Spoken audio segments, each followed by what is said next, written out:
Happy Pride, all. In 1988, about 90% of Americans and likely even more Nevadans opposed LGBT equality. Today, that number has shrunk to just 7%, the sharpest and most significant social shift in history. As that queer anthem goes, celebrate good times. Come on. Back in 1993, Las Vegas lesbian activist Judy Corbicero and Senator Lori Lippman Brown reached out to me as the openly gay executive director of a grassroots environmental group for support to repeal the sodomy law. I could barely utter the word sodomy without embarrassment. The political class of the state was also taken aback by it and by the senator's audacity for raising such a controversial issue as a freshman legislator. Thanks to her courage, though, Nevada's queer community gained our first legislative victory. Nevada's legislature was the first to repeal a state sodomy statute since the Supreme Court's 1986 Hardwick decision, which upheld the constitutionality of state sodomy laws. That win came as a result of broad coalition building with the queer community, trial lawyers, low-income advocates, women's advocates, labor, and environmentalists. After that session, we got together and decided to institutionalize the coalition that had developed, and that's how PLAN was formed.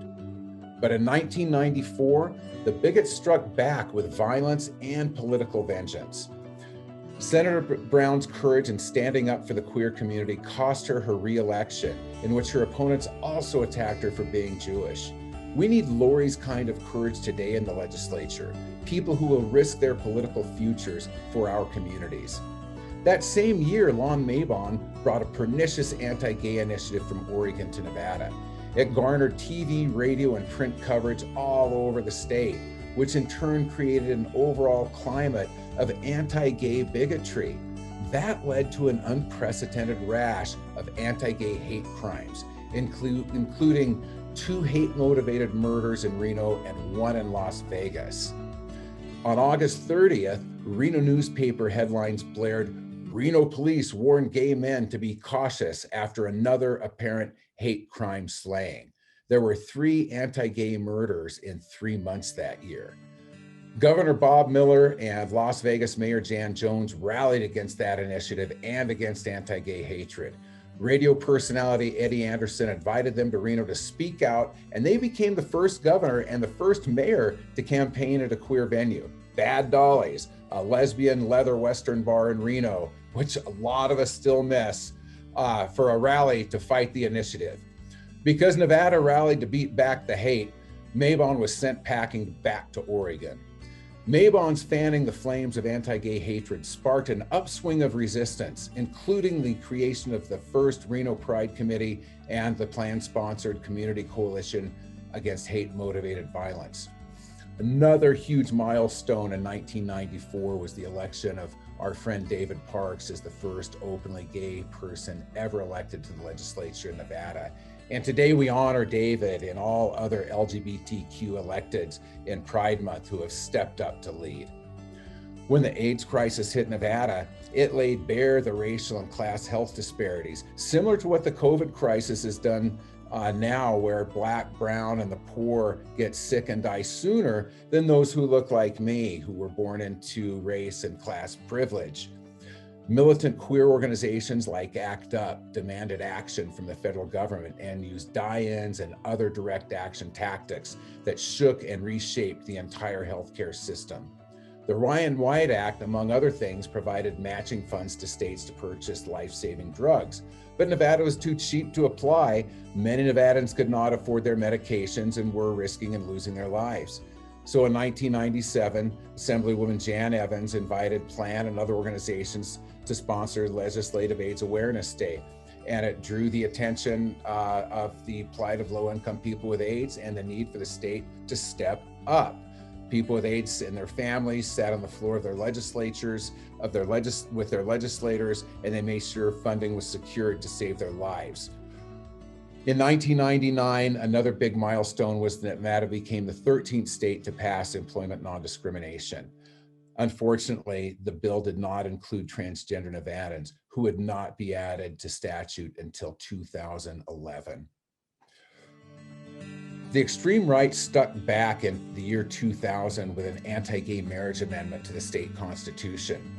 A coalition including Christian fundamentalists, the LDS, and the Catholic churches banded together and broke the signature gathering record, and as a side, likely broke laws separating church and state, and placed the question on the 2000 and 2002 ballots. This was orchestrated by mainstream conservative operatives to win the White House and curry favor with the extreme Christian right, to unite and motivate their base to vote, and to divide liberals. And it's exactly what they're doing with the transgender community right now. The cynical ploy worked, and it passed by a landslide in Nevada and in 38 other states. In 2009, Governor Gibbons vetoed the domestic partnership bill, which was marriage in everything but name only. Now, the conservative wing of the queer movement, the white, predominantly Southern Nevada, A-list gays, as I like to call them, wanted us to compromise and go with a very weak bill that they and Senator Majority Leader Bill Raggio, who was one of the most anti-gay legislators ever in Nevada, would support. They were convinced we couldn't beat him, but they were wrong. Thanks to a very strong and broad coalition, the legislature overrode Gibbons' veto by one vote, and Nevada became the 13th state to pass domestic partnerships. 2 years later, marriage equality passed, and the paradigm shifted. 2 years after that, PLAN marched in Elko's first ever LGBTQ Pride Parade. This year, Winnemucca is having its first Pride.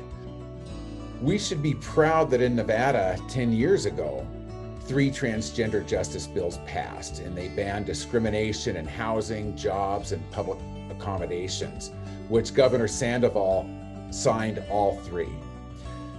The transgender justice victories were a result of an organizing campaign among many organizations that included a comprehensive transgender needs survey, which is the first of its kind in Nevada, and it lifted up the specific challenges of queer, trans, people of color, immigrants, and refugees. Now, none of this has ended homophobia, but all of it is worth celebrating. I also recommend Dennis McBride's Out of the Neon Closet for a more thorough look at Nevada's queer history. In conclusion, let's acknowledge the debt that our LGBTQ movement owes to the Black civil rights movement. Let's also note that we have not sufficiently shown up with our support for Black liberation as a community, both in the past and in the current uprisings. This is the biggest chance in our lifetimes to dismantle injustice and build something new. So let's show up fully. Thank you.